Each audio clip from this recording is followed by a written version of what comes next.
नमस्कार विद्यार्थी मित्रांनो, आज आपण पाहत आहे वर्ग 9चा मराठी हा विषय. त्यामध्ये पाहत आहे आपण अलंकार.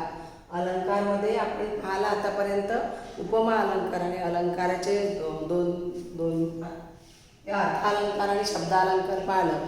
शब्दालंकार म्हणजे काय होते की जे भाषेचे सौंदर्य त्यावर अवलंबित, म्हणजे भाषा सौंदर्यित करते, शब्द भाषेचे सौंदर्य वाढवते, त्याला म्हणतात शब्दालंकार. अर्थालंकार म्हणजे काय की जे अलंकार शब्दाच्या अर्थावर आधारित असतात, म्हणजे अर्थनिष्ठ असतात, त्याला म्हणतात अर्थालंकार. अर्थालंकारचे आपण शब्दालंकारचे 3 प्रकार म्हणजे पाहिले, म्हणजे लिहून दिले मी तुम्हाला. काय काय होतं? एक होतं अनुप्रास, यमक आणि श्लेषा. आता अर्थालंकारचे उपमा आणि उत्प्रेक्षा. ओके, तर आपण पहिले काय पाहत होतो? उपमा अलंकार पाहत होतो, है ना. उपमा अलंकारच्या मागच्या व्हिडिओमध्ये आपण फक्त त्याचे उपमेय आणि उपमान 2च पाहिलं होतं, है ना. आता आपण तेच कंटिन्यू करू, कारण का त्याच्यामध्ये कंप्लीट नव्हतं झालं, म्हणून मी आता तेच कंप्लीट करत आहे. तर त्याचं उदाहरण कोणतं होतं आपलं माहिती आहे तुम्हाला? काय होता? महेश वाघासारखा शूर आहे. याच आपण त्यालाच कंटिन्यू करू. याच्या प्रिव्हियस व्हिडिओमध्ये आपण 2च पाहिले होते. त्याचे जे उरलेले पार्ट आहे, म्हणजे जसं उपमेय, उपमान, समान गुण आणि साम्यवाचक शब्द, हे 2 पार्ट वाचले आहेत त्याच्यामधलेच. तर ते तुम्हाला समजावून सांगते, त्याच्यानंतर मी तुम्हाला डेफिनेशन सांगते. ओके, सो हम जो पहले वाले जो 2 तुम्हारे पास लिखे होंगे, उपमान उपमेय, एक बार और लिख के दूँ मैं आपको, ताकि आपको मतलब समझ में आए कि ऐसा क्या था बोल के. ओके, अब देखो, महेश को किसकी उपमा दी थी? हमने सेंटेंस कौन सा लिखा था? महेश वाघासारखा शूर आहे. इसमें क्या किया था हमने? महेश और वाघ, इसमें तुलना क्या की थी? शूरता से तुलना की थी, है ना. तो उपमा क्या थे? उपमेय किसको बोलते हैं? जिसको क्या देखते थे? उपमेय किसको बोलते हैं?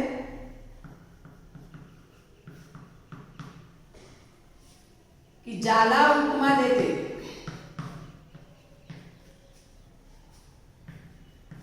उपमा देतात, ज्याला उपमा देतात त्याला काय म्हणतात? उपमेय म्हणतात.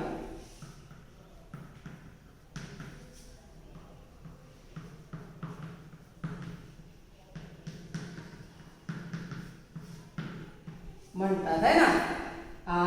और उपमान म्हणजे काय होते की ज्याची उपमा देते, ज्याची उपमा देतात त्याला उपमान म्हणतात.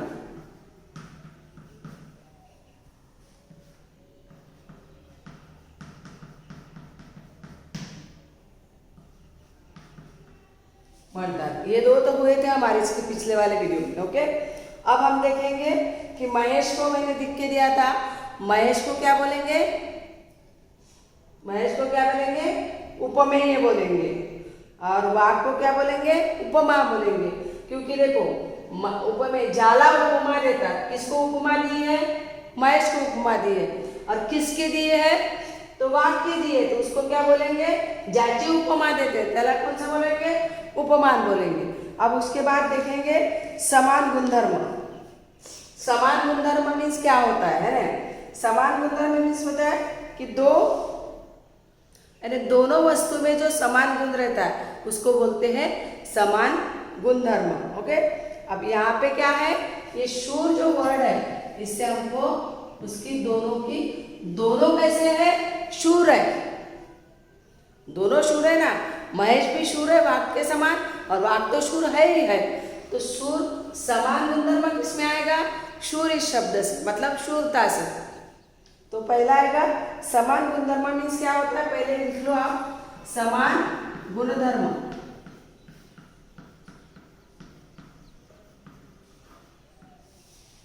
समान गुणधर्म मीन्स क्या होता है की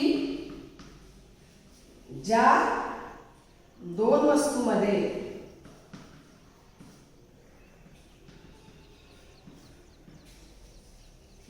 वस्तूत असलेला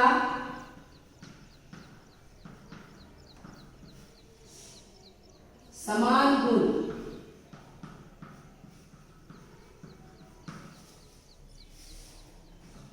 अब यहां पे क्या है, शूरपणा है ना।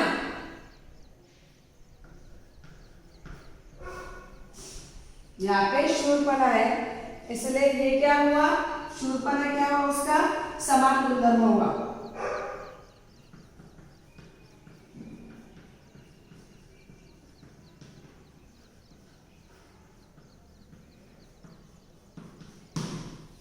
यानी महेश को क्या हुआ, महेश वाघासारखा शूर है, यानी महेश भी शूर है, वाघ भी शूर है। इसमें दोनों की कंपैरिजन क्या है, शूरता से हुई है। तो समान गुणधर्म कौन सा, सेम वर्ड कौन सा है, शूरता में। दोनों को भी ये लागू होता है, इसलिए उसको शूरता इस वर्ड से क्या होता है, शूरता इससे समान गुणधर्म उसमें समझ में आता है। उसके बाद है साम्यवाचक शब्द। ये 4 पार्ट है, आपको 4 पार्ट में डिवाइड होता है ये उपमा अलंकार। ओके, अब भाई इसके बाद क्या है, ये लिखे आप लोगों ने, ये तो लिखा ही था, आपको यही लिखना था। इसके बाद है साम्यवाचक। साम्यवाचक शब्द।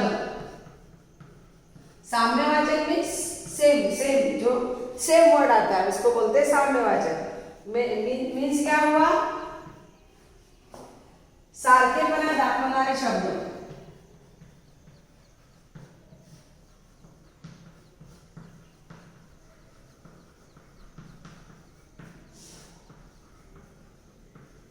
सारखेपणा दाखवणारे शब्द। अब सारखेपणा दाखवणारे कौन से शब्द है यहाँ पे, सारखा। ये शब्द क्या होता है, इससे सारखा से क्या होता है, उसको साम्यवाचक शब्द। इट मीन्स क्या हुआ यहाँ पे, दोनों में सारखा, मतलब ये महेश और वाघ, इसमें दोनों में सेम है। सारखा मीन्स सेम है, वो भी शूर है, वो भी शूर है।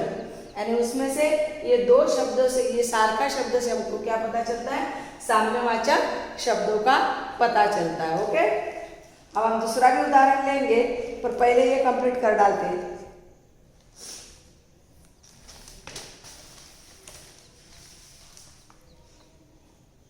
अब यहाँ पे क्या होगा, सारखा जो वर्ड है ये क्या हुआ, ये क्या हुआ, साम्यवाचक शब्द।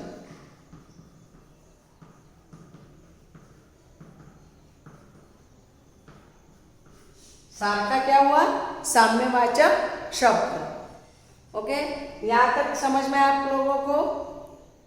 अब हम उसका वर्गीकरण कैसे करे थे वो एक बार मैं लिख के देती हूँ आपको। ओके, सो इतना लिख लिया आप लोगों ने।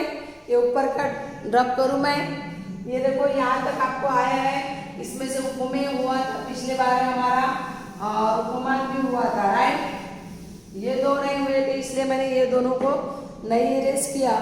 ओके,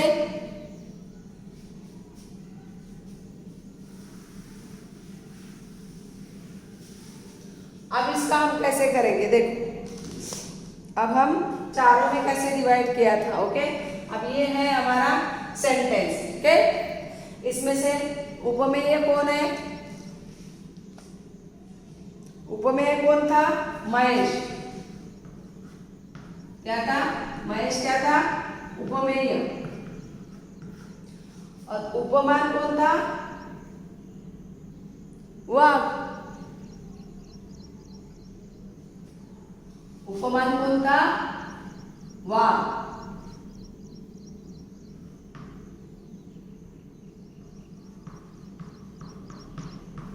सारखा क्या था, साम्यवाचक शब्द।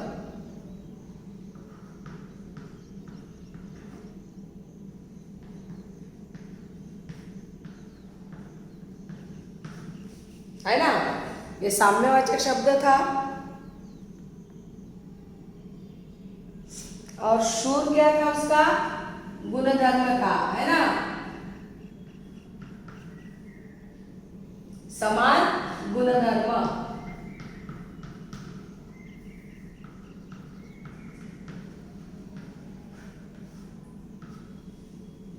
समान गुणधर्म था। यानी ये जो सेंटेंस है इसमें हमने 4 में डिवाइड किया उपमा अलंकार के। उपमान, उपमेय, उपमान, साम्यवाचक शब्द और समान गुणधर्म। इसमें हमको क्या करना है, उसको डिवाइड करना है। आपको सेंटेंस दिया जाएगा, उसमें से आपको लिखना है। जैसे मान लो उपमा लिख के दिए तो उपमेय पूछेगा, उपमेय लिख के दिए तो साम्यवाचक शब्द पूछेगा। यानी आपको जो एक दिया जाएगा 2-3 पूछा जाएगा। सो आपको ये समझना बहुत जरूरी है। सो आपको जो डेफिनेशन लिख के दे रही हूँ मैं अभी, ये इसके सिर्फ इसीलिए उदाहरण दिया पहले ताकि आपको डेफिनेशन समझ में नहीं आएगा, इसलिए मैंने पहले उदाहरण दिया और उदाहरण के तौर पे आपको समझाई किसको उपमा बोलते हैं। तो उपमा अलंकार में क्या क्या पार्ट होते हैं। तो ओके, अब हम दूसरा वाला उदाहरण ले। ये लिखा आप लोगों ने सबने? 2 मिनट रुकती हूँ मैं, एक आधा मिनट रुकती हूँ मैं, आप लोग लिख लीजिएगा। ओके, ये ऐसा ही ड्रॉ करो ताकि आपको समझ में आए, और ये भी ऐसा ही लिखो।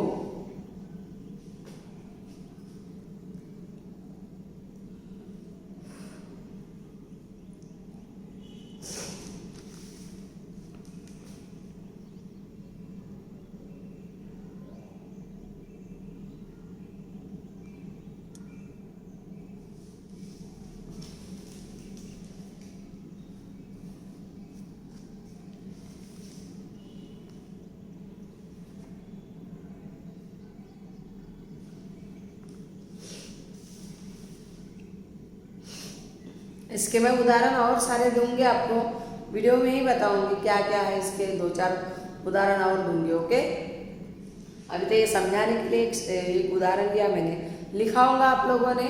अभी हम उदाहरण ले दूसरा।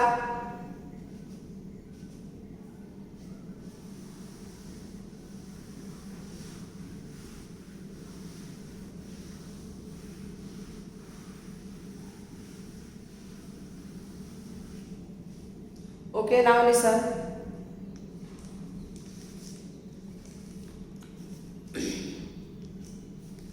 अब देखिएगा, अब हम एक उदाहरण लेंगे, ठीक है। सुरेशचे अक्षर मोत्याप्रमाणे सुंदर आहे।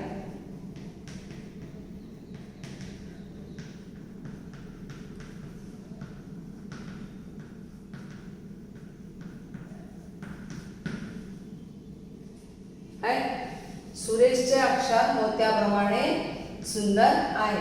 अब इसमें क्या हुआ, किस किस की तुलना की है? सुरेश के अक्षर की मोतियों के साथ में तुलना की है ना। सुरेश के अक्षर की मोतियों के साथ में तुलना की है। तो यहाँ पे देखो क्या होगा, तुलना किसके साथ की है? मोतियों के साथ की है। किसकी की है? अक्षर की है। तो पहले क्या आएगा, मोती क्या हुआ फिर? अरे तुलना किसके साथ की है? मोतियों के साथ की है ना। सुरेशचे अक्षर मोत्याप्रमाणे सुंदर है। अब सुरेशचे अक्षर कैसे है? मोतियों के समान है। तो मोती की क्या साथ क्या किया उसने? तुलना की ना। तो तुलना की मीन्स क्या हुआ? मोती क्या हुआ? उपमान हुआ, जिसकी हम क्या करते हैं, जिसको हम यहाँ पे जैसे देखो हमने पहले महेश वाघा सर का है, उसमें क्या किया था, जिसको क्या देते हैं? उपमा देते हैं। तो किसको दिया उपमा? ज्याला उपमा देतात त्याला काय म्हणतात? उपमेय म्हणतात। तर ज्याला उपमा देतात म्हणजेच काय?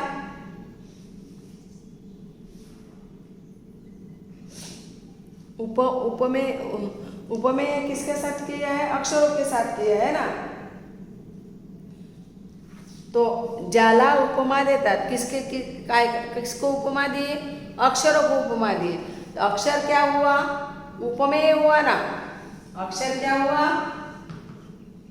उपमेय हुआ, राइट। अक्षर क्या हुआ? उपमेय। ये सुरेश अक्षर उपमेय हुआ। उसके बाद क्या किया? मोतियों के साथ उपमा किया। मोती क्या हुआ? उपमान हुआ।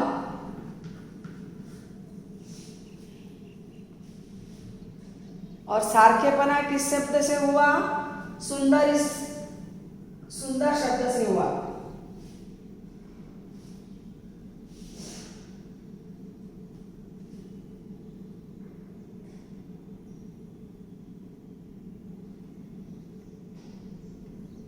सुंदरता साधारण धर्म मतलब गुणधर्म।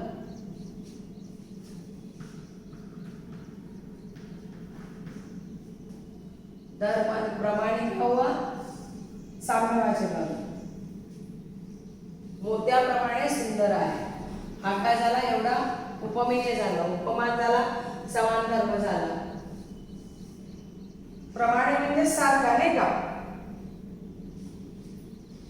आता दुसरं उदाहरण सांगते मी तुम्हाला। दुसरं उदाहरण पहा, हे झालं एक, याचे दुसरं पहा। हा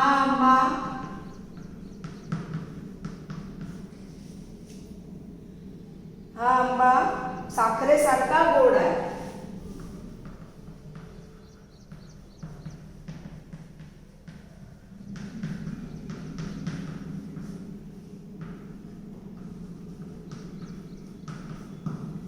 हा आंबा साखरेसारखा गोड आहे।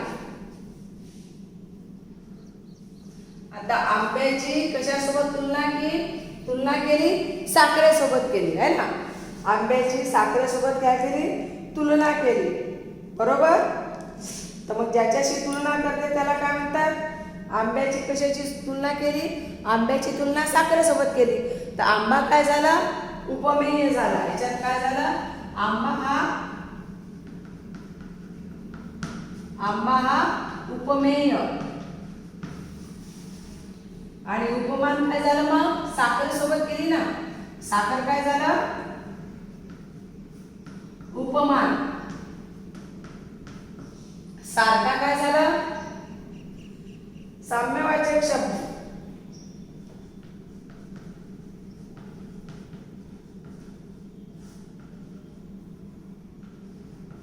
साम्यवाचक शब्द काय झालं? सारखा। आणि गोड काय झाला? त्याचा गुणधर्म।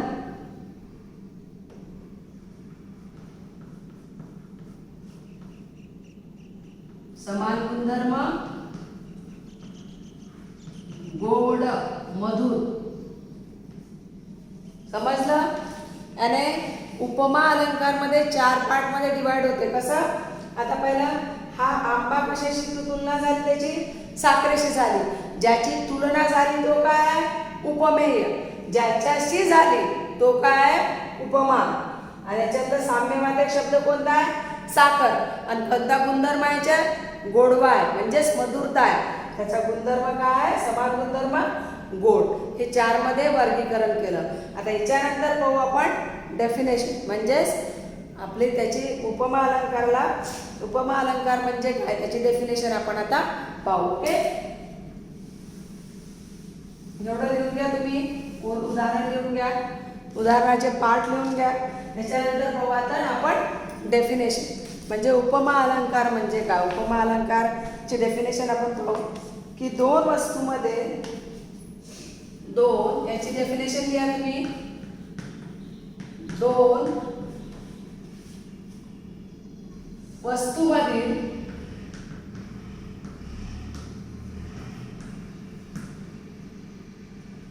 किंवा कृतीमधील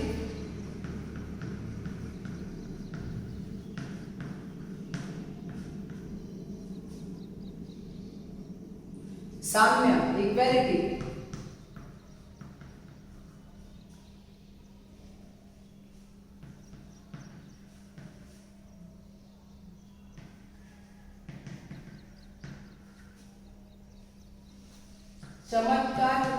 चमत्कृती,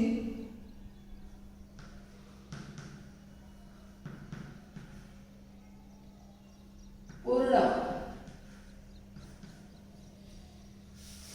रीतीने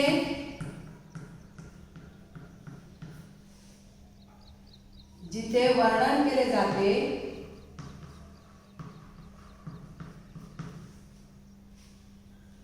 केलेले असते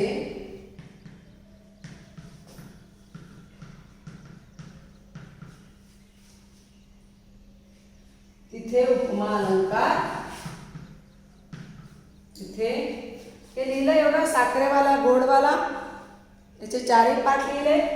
ओके, आता आपण तिथे उपमा अलंकार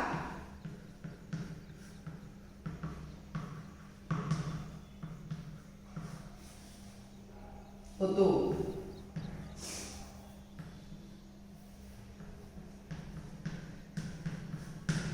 इट मीन्स क्या हुआ कि जो जो जैसे देखो दो वस्तूमधील किंवा कृतीमधील साम्य इक्वॅलिटी दिसते ते चमत्कारीपूर्ण रीतीने जिथे वर्णन केले जाते. चमत्कारी रीती म्हणजे जसं आंबा साखरेसारखा गोड आहे, हे चमत्कारी रीती झालं. ठीक आहे, वर्णन केले असते तिथे उपमा अलंकार होतो. मतलब क्या हुआ कि दो वस्तूमधील या कृति में जो साम्य इक्वलिटी दिखती है और वो इक्वलिटी चमत्कार रीति मतलब जो शैली से लिखते हैं या जैसे उपमा देके लिखते हैं जिसका वर्णन केलेले असतात तिथे उपमा अलंकार होतो. उपमा अलंकार म्हणजे सोपं झालं भाषेत जर म्हटलं तर ज्या शब्दाला उपमा दिली जाते, जसं कवितेत उपमा दिली जाते, लता वेली पक्षी सुंदर, म्हणजे कवी जशी उपमा देतो आपल्या मनाने त्याला म्हणतात उपमा अलंकार. ओके, समजलं एवढं? हे डेफिनेशन लिहून घ्या, तुम्हाला त्याचे उदाहरणं लिहून घ्या.